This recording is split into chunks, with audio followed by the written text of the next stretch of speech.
Hello everyone, I hope you're doing well. It's Michelle here with another video on the Watts family murders.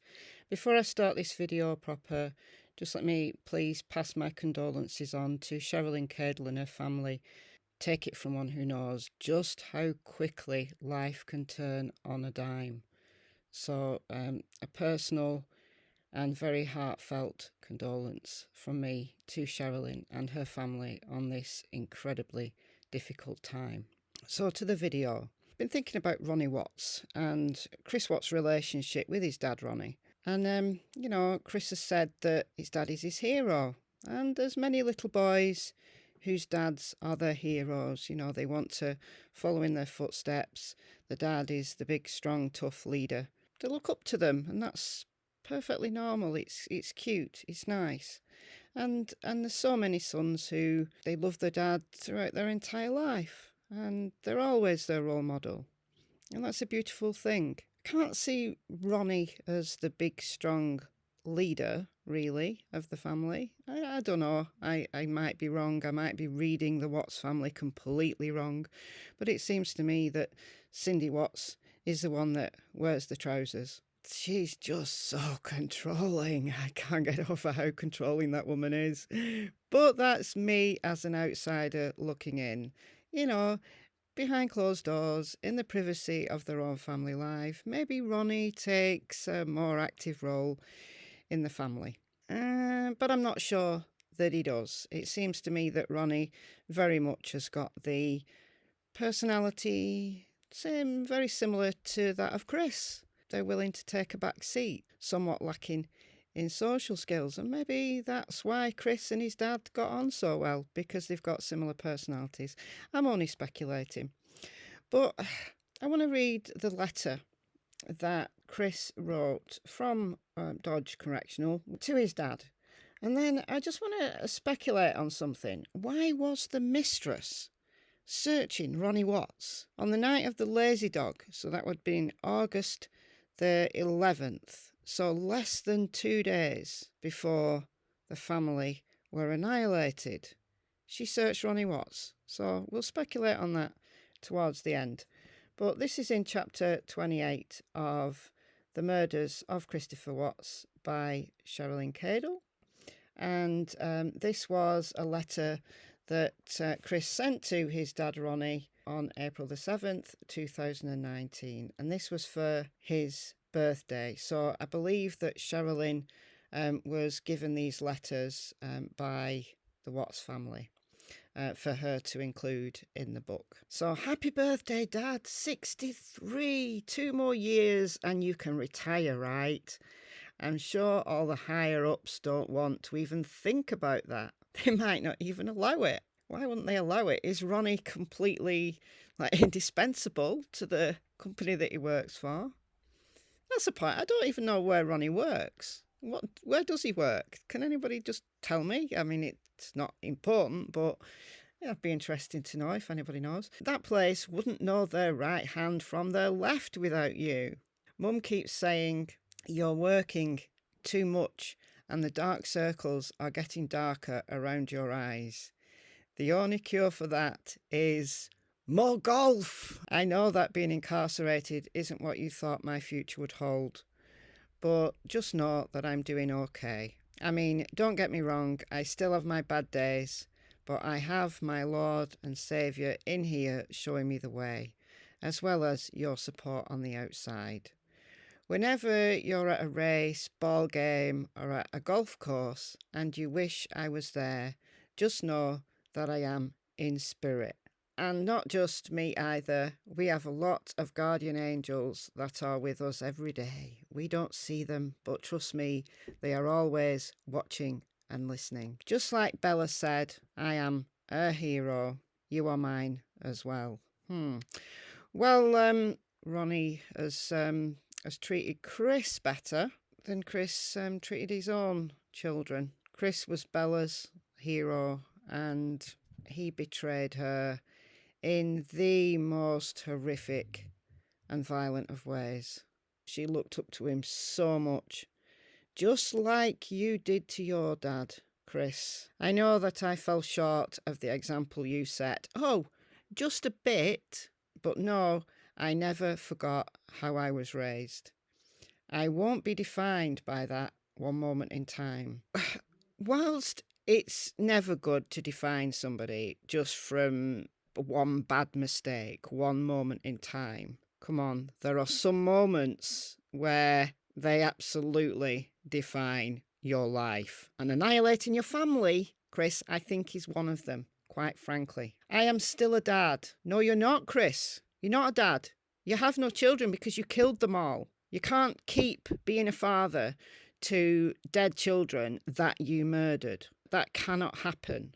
The ultimate betrayal.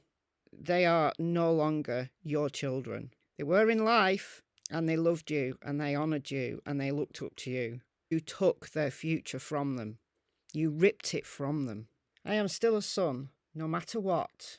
Now I can add servant of God in that mix. He has shown me hope, peace, love, forgiveness, and that's how I live every day. I am going to enclose a picture of the verse Deuteronomy 31:6, since I don't have a card to send. I hope you have a great birthday. Love you, Dad. And then we've got another letter that Chris sent to Ronnie on Father's Day. So June the 11th, 2019. Dear Dad, happy Father's Day.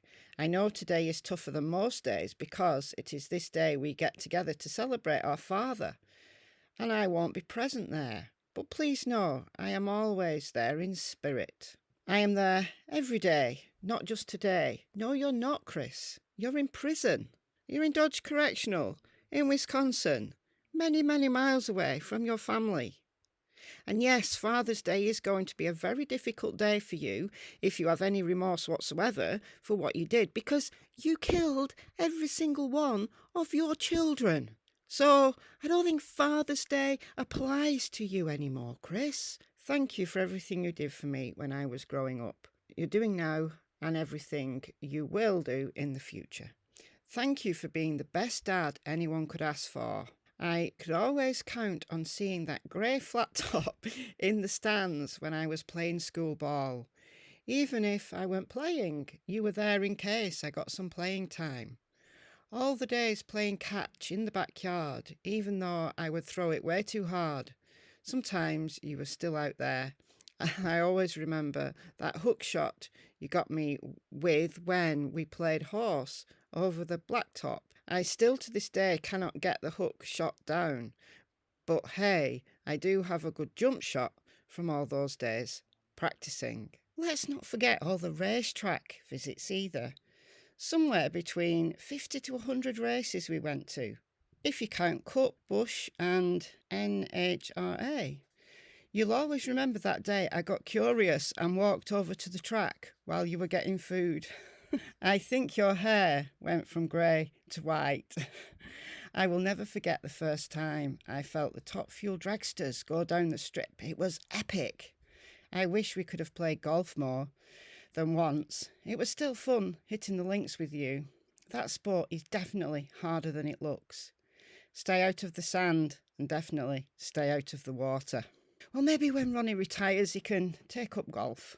I say all this to bring back some memories we share and to remind you a great dad you are. I know I'm in a place where no one thought I would be, but please know you always showed me what a calibre of a man should be and what a dad can be. Yeah, what a dad can be certainly isn't what you were, is it? You're my hero, and that will never change. Happy Father's Day. Love, Chris. I mean, Chris writes so well. You know, he writes like he really means it. And maybe he does. Somewhere in his heart, maybe he does. But yeah, something stops him from being the man that his dad perhaps brought him up to be. Before we end this video, I want to ask a question. Why, on the 11th of August, literally as soon as Chris left, so this was the night of the lazy dog, as detailed in the discovery, as soon as Chris left her place, the mistress searched Ronnie Watts. I don't get it. Maybe during their meal at the lazy dog, maybe Chris talked about Ronnie and talked about his dad being his hero. And guess I would understand why, why she would want to look up Ronnie. I mean, it doesn't say where she looked him up. It's not like Ronnie's like a big celebrity, so presumably it was on social media, like Facebook. He told Jeremy, McKenna Lindstrom's dad, McKenna was babysitting Bella and Celeste whilst Chris was out gallivanting with the mistress in 20 minutes. And then literally less than 5 minutes after he left, presumably if he left at 10, Ronnie Watts, Chris Watts, well, she just seen him. She just literally seen him. So why would she need to search Chris and Shanann? Was she searching to see whether Chris and Shanann and Ronnie had kind of been putting things on social media? Like, was she that jealous? Like they're playing the happy family, Daddy being the hero, and she wanted to know what Shanann was saying to Ronnie and what Chris was saying to Ronnie? I don't know. I really don't know. We'll never know. And then 2825 Saratoga Trail, even though at one of her interviews with Agent Kevin Kovac, she said, oh, well, I may be able to find it again. I'm not really sure where they live. What nonsense. She knew exactly where they lived. Ah, that woman bugs me. So I'll leave it there. I'm curious about her opinion of Ronnie, why she needed to search him, what was going on in her little head. I'll leave it there. I've been Michelle. I do hope you're well, and I'll see you in the next video.